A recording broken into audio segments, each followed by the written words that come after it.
একদিন দুই বন্ধু অনেকগুলো আম চুরি করলো, কিন্তু তারা দুইজন আম ভাগাভাগি করার জায়গা খুঁজে পাচ্ছিল না। খুঁজতে খুঁজতে তারা একটি কবরস্থানের কাছে গেল। তারা কবরস্থানের দেওয়াল টপকে কবরস্থানের ভিতরে ঢুকলো। কবরস্থানে ঢোকার সময় দুইটা আম তাদের ঝুড়ি থেকে পড়ে গেল। ঠিক সেই সময় কবরস্থানের পাশ দিয়ে এক মাতাল যাচ্ছিল।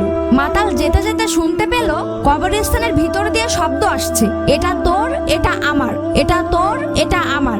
এই কথা শুনে মাতাল ভয় পেয়ে গেল। কোনো মতে দৌড়ে থানায় গিয়ে পুলিশকে বলল, স্যার, কবরস্থানে ভূত আছে এবং তারা লাশ ভাগাভাগি করছে। পুলিশ বলল, কোথায় তোর ভূত?